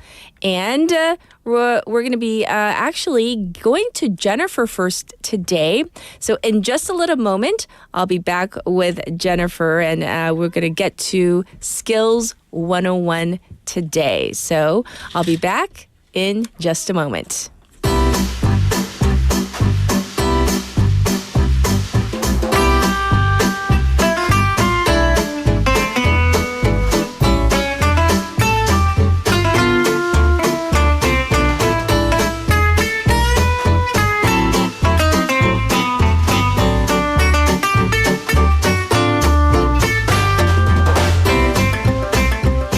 Now time for Jennifer and Skills 101. How are you? Morning. Yes. I'm good. I know you didn't hear our text topic because you're like rushing to get to the studio, but I want to ask you. So think carefully. I'll give you time. It's nothing too serious. Okay. So when you were growing up, what cartoons or animation did you watch? Do you remember? Cartoons. It's Korean. No, yes, we want to hear. Oh, I feel so old. It's okay. It's okay. There was a cartoon called 호호 아줌마의 모험 이런 게 있었어요. 호호 아줌마. 우리 모르는데. What else? Was that your favorite? Oh, yeah, 호호 아줌마. And then it's not really like a cartoon, but I also enjoyed watching like 천사들의 합창. That was like a series. 천사들의 합창? Yeah. What is that? Yeah, Can you explain what that is? Like there's a teacher and then like a bunch of kids in a classroom and then like things are happening there and like the different episode series. Oh, it's like a series. It's like series. But multiple it's not really episodes. cartoon. But 호호 아줌마. 호호 아줌마. I gotta look that up. I have no idea what 호호 아줌마's adventure. What kind of adventures? Because she's an 아줌마. Yeah, she's flying and then she's like literally. Yeah. That sounds very interesting. All right. Yeah, I'm sure some of our listeners in my age may remember 호호 아줌마's adventure. Let's see. Oh, some people say, yeah, they do remember. Oh, okay. Oh, okay. I'm not the only one. You're not the only one. So, and then I also enjoy Smurfs. Like Smurfs. Smurfs. Definitely. I remember Smurfs and like, did you have a favorite Smurf character? Of all the Smurfs? Do you remember their names? Like Handy Smurf? Oh, yeah. Or was it like, did you watch it in Korean? Was it Korean? dubbed? In Korean, yeah. Oh, 이름들이 달랐겠네요, 그러면. 맞아요. Like in English, it was like Handy Smurf and then Papa Smurf. Papa 그거는 Smurf. 똑같죠? 그건 똑같아요. And then there was like, was it Brainy Smurf? Tortori Smurf, is that what he is in Korean? And then of course Tortori Smurfette. Smurf. Yeah, Tortori Smurfette. Smurf. But I always wonder, like, how would it feel to be Smurfette? The lone female Smurf in a whole village of just, rambunctious Smurfs. And my favorite character was it Azrael? Right? And for any reason? Was Azrael the cat? I'm trying to remember. Was it the bad guy? But I remember Azrael for some reason. Oh, okay. But I used to always like the bad character, the guy, the ajashi that was always trying to like catch the evil one. Yeah, the evil one. Right. Is it Gargamel? Gargamel. Yeah, that's his name. Yeah. Memories. Yes. Well, now we're going to jump into serious skills 101. Now that we have reminisced enough. What are we talking about today? It's the holiday season. Yes. And whether you're celebrating with loved ones or spending it solo, we've got some tips to make it meaningful. So, the holidays, whether you celebrate Christmas or non-Christmas holidays, to me, I don't know. I think of it as like time for family. Yeah. But for some people, whether it's by circumstance or by choice, maybe they want to spend it alone. Also in Korea, it's not really like a family gathering. I heard it's like a dating day or something. Among young people, like it's a dating thing, and then they spend with their friends. So it's not like really strictly family thing. Well, even like a member of my family, she was just like, do we have to spend it with family? And my roommate was like, oh, yes. Oh, really? We're like, no dating on that day. It's very strict. Yeah, it's a family holiday. Yes. So tell us a little bit more about it. Yeah, so spending it alone is not a bad thing. Right. It can be a chance to reflect and recharge, especially if you're like really exhausted, you want to be alone. I think it's time to like really, chill out, right? Indeed. So let's start with like the whole mindset and maybe a healthy way to embrace being alone. And by the way, to me, being alone and being lonely are two separate things. They're completely different. So today we're doing being alone for the holidays. So being alone doesn't mean being lonely. It's all about how you approach the time. Yes. So instead of focusing on what's missing, think of it as an opportunity for self-care and creating your own joy and recover from fatigue. Okay. So I like that. Kind of like, I don't know, time on your own. It can be a gift. Oh, yeah. I want that gift. Personally, I really enjoy it. I know. I really appreciate that gift. Yes, I like that alone time. Yes. Yeah. All right. So what else can we do? Okay, so one idea is to make plans for yourself. Treat yourself to something special. A nice meal or day trip or pedicure or even just a cozy movie marathon. Oh. Block out time for things that bring you comfort or joy. Or even get a facial. Yeah. You know what though? She's in a different boat. 피디님, She's in a different boat because she enjoys singledom on a regular basis. But for us, it's like we look forward to the alone time, don't you? Oh, exactly. I do. Any moment I get, I'm like, alone time. Yeah. I want to keep it. It's okay. You can go out. Right. Any I'm other happy tips? on my own. Yeah. Another tip is to stay connected with others in your own way. And even if you're not physically with loved ones, a video call, sending holiday cards, or even sharing a playlist or chatting with a friend can create a sense of togetherness. Yes. So you don't have to always be together. Right? That's true. That's a good reminder because, technology, it's everywhere. You can easily connect with others and loved ones. But what about for people who might want to use the holidays to kind of focus outwardly, not focusing on myself but on others? You can share the same, you can get together with people who share the same hobby, or volunteering is another meaningful option. Helping out others, participating in community event, or donating to a cause you care about can give your holiday a sense of purpose and fulfillment. Sure. Yes. So it does sound like, finding about the meaning, whether it's through self-care or helping others, the meaning behind it is important. But what about those moments where I want to be alone, it crosses into the area of like loneliness, where loneliness kind of sneaks in? That's so natural. Okay. We all feel that at some point, right? And it's okay to feel that way. Acknowledge your feeling. Don't deny it. Acknowledge it without judgment and give yourself permission to rest or even even cry if needed. Yeah. Sometimes writing in a journal, we talked about gratitude journal last week, right? So writing in a journal or meditating can help you process those emotions. Right. Good advice. Well, are there ways to proactively plan for those kind of tougher moments? Absolutely. One idea is to create a comfort kit. Okay. It could include your favorite snacks, a warm blanket, or a book you've been meaning to read. Okay. Having a go-to list of movies or music or activities that can lift your mood, that is a great backup plan. And I think that's a great idea because, it's oftentimes we talk about the emergency kits, kits that we pack up, like in case there's an emergency, a natural emergency. But a comfort kit, I've never thought about that. Yeah, something you enjoy. Yes. It can be a gift to yourself. Yeah. Right. So, people enjoying the holidays, whether it's on their own or with others, right? But there's this idea that holidays should be spent with others, that kind of that pressure, don't you think? That's a common feeling, and it's worth asking, where does that expectation come from? Am I comparing myself to others, with others? Our happiness doesn't have to rely on external factors.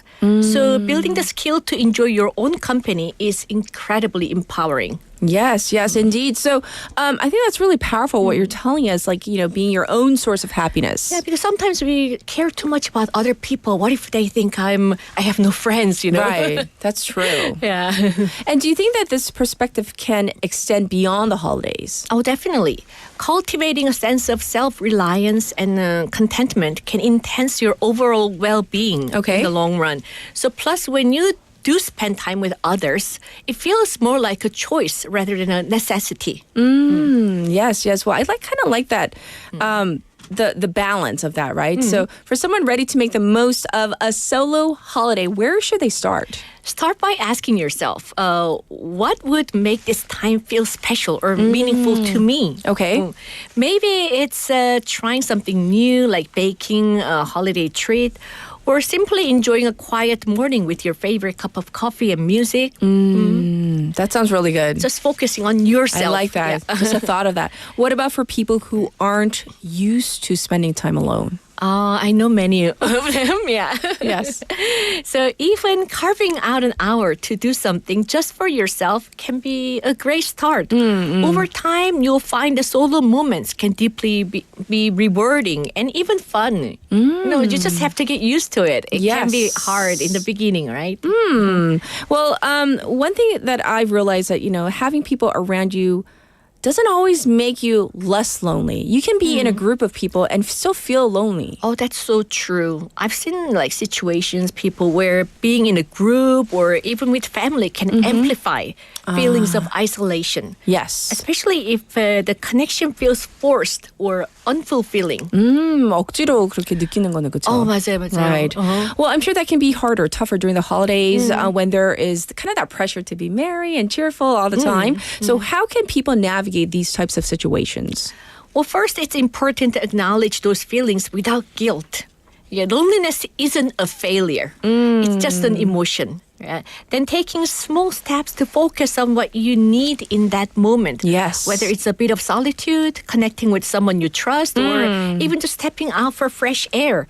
Your happiness doesn't have to depend on others. So building a positive relationship with yourself, that comes first. That's your top priority. Okay. And that is the most empowering thing you can do. Yes. Well, I think all the things that you told us today, whether you're on your own with other people, we need to find peace somehow, right? Within ourselves. Yes. So any last thoughts before I let you go? Okay, the holidays are what you make them, and there's no one-size-fits-all way to celebrate. Sure. So we just have to make the best of what we have. Well, thank you so much for coming in today and making us realize whether you're in a crowd or by yourself, we should be at peace with whatever it is. So I hope you enjoy this week. And see you next week. Next week is already Christmas. It is. Thank you so much, Jennifer. Okay, bye-bye. All right. This was Jennifer with Skills 101. We're going to get to our next song. And then after that, we're going to get to our special interview. So here is Day by Day by Ejuwon as requested by Benny. Nothing compares to love. You might share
Nearly 1/3 of the world's species could be at risk for extinction because of climate change.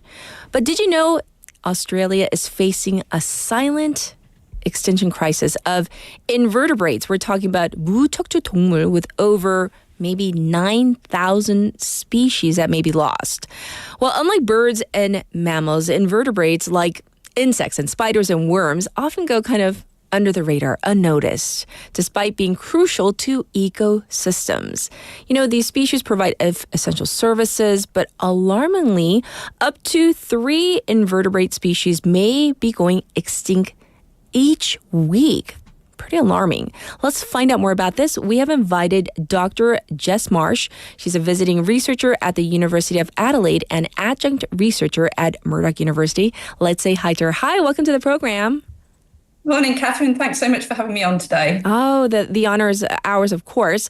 First, can you explain what invertebrates are exactly and why they are so important to ecosystems? Yeah, absolutely. So the invertebrates are the animals without backbones. So as you mentioned, they include insects, spiders, snails, slugs, worms.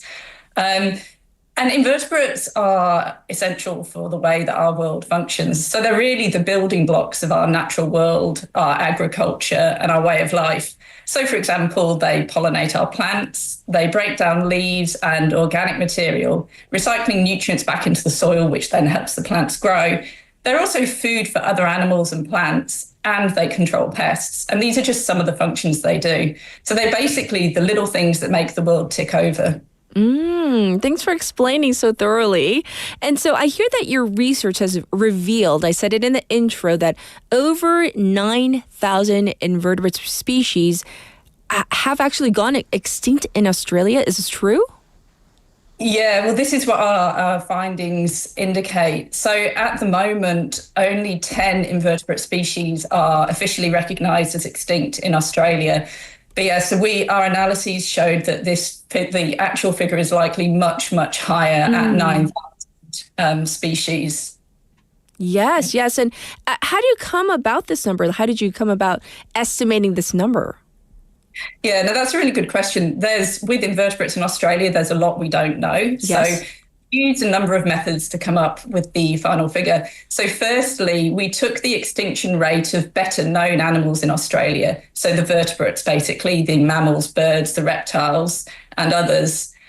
And for these animals, we can be pretty confident that we know how many of them have gone extinct. But the number of those animals that have gone extinct, and we extrapolated that to the known number of invertebrate species in Australia. Yes. We then took a second method, looking at the number of species that have been recorded as extinct under the IUCN Red List, and again extrapolated that to the estimated number of invertebrates in Australia, and that gave us this overall figure with upper and lower estimates of extinction and kind of a middle ground, most likely estimate. I see. Well, some of our listeners may be wondering, Dr. Marsh, why is this important to us as human beings? I mean, as selfish as that sounds, some people might be wondering why this, the extinction of such invertebrates is such a pressing issue. Can you elaborate on the impact of their loss? Yeah, absolutely. And this is a question I get asked quite a lot. And it's one that a lot of people are scared of spiders, of insects and invertebrates, and I get it. So a way that I use to think about why it matters to us is if you think of the world like it's an aeroplane. So the vertebrates are the nuts and bolts of the plane. So as a few nuts and bolts fall out, we can continue flying the plane. It might get a bit wobbly, but it may continue flying. But at some point, the number of nuts and bolts that fall out means that we have to stop, notice, and do something about it. And I think with the invertebrates, similarly with the nuts and bolts of a plane, they're not often, people don't think about them. They don't necessarily, they're not high in their attention, and they don't necessarily realize the importance. But as we start losing them, the impacts could be really quite bad for our way of life. Yes. And so to be a little bit more specific, Dr. Marsh. What specific threats are driving the invertebrate extinctions in Australia, and maybe why these particular species are vulnerable? Yeah, so there's many threats that are impacting Australia's invertebrates. Habitat loss, urbanisation, so losing land for cities, broad-scale use of pesticides, so spraying that kills and impacts invertebrates, feral animals, which eat invertebrates and also compete with them for different resources, and of course, climate change and fire. And so in 2019, 2020, Australia was impacted by very, very big and very hot fires.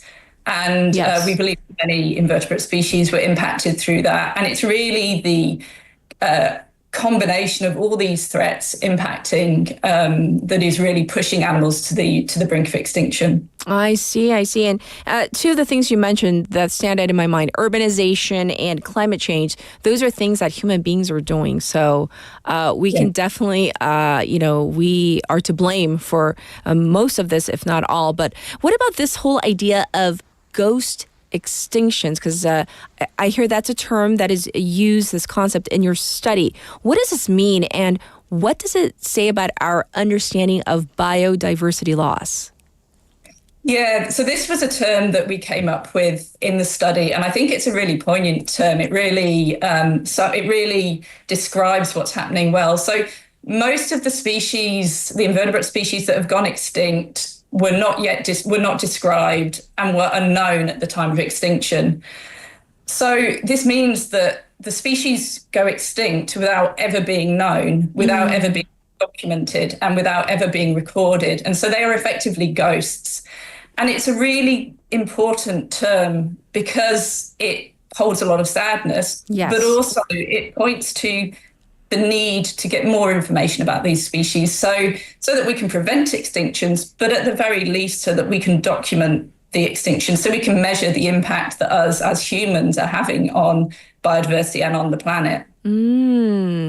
And when we talk about this, obviously this is about what's happening in Australia, but I also want to ask you this, because to drive it home for our listeners, why is this important? Why is protecting the Australian ecosystem important for the rest of the world, which includes our listeners who are in Korea, but in other parts of the world as well?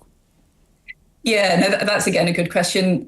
So firstly, the issues that are facing Australian invertebrates are not unique to Australia. Climate change, land clearance, habitat loss, pesticide use is happening on a global scale.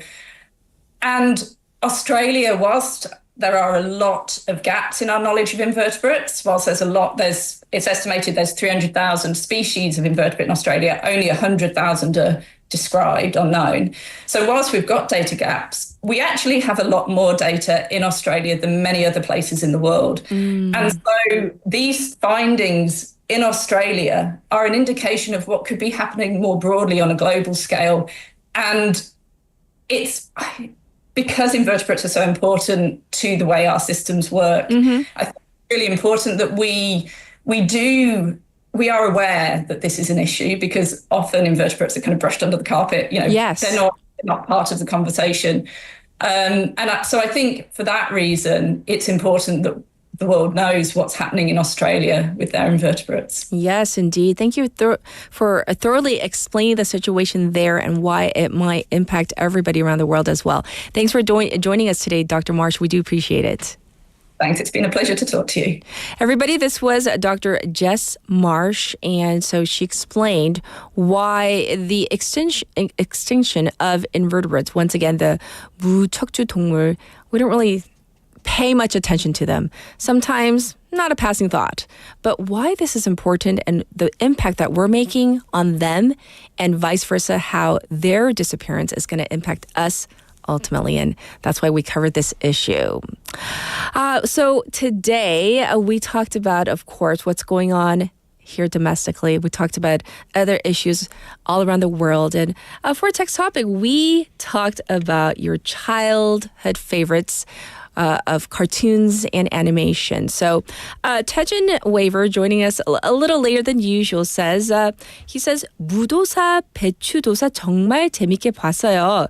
그중에 나무 사냥꾼이 산 속에서 호랑이를 만나 아이고 형님 하면서 잃어버린 형을 찾았다면서 그 이후 호랑이 형님을 최선을 다해 노모한테 사냥한 거 바치고 바쳤어요. 어릴 때 감동적이었는데 지금 나네요. So he's talking about the 무도사. How do I explain 무도사? Like a character that's like a turnip, and 배추. I mean, it is though. It is a turnip, a Korean turnip. And then the 배추도사, the 배추 is like cabbage, right? These are characters that Taejin Waver along, other waivers, they probably remember this as well. But I do want to thank you for always sharing with me, your experiences, your stories, sometimes very personal. But I think that as we reach out to each other, especially during the holiday season, that's going to take us very far. So thanks for joining us, tuning in, texting in. Here is Heal the World by Michael Jackson. Join me tomorrow. Bye, everybody. It is love, and this place is much brighter than tomorrow. And if you really try, you'll find there's no need to cry. In this place, you feel there's no hurt or sorrow. There are ways to get there if you care enough for the living. Make a little space, make a better place. Heal the world, make it a better place for you and for me and the entire human race. There are people dying. If you care enough for the living, make a better place for you and for me.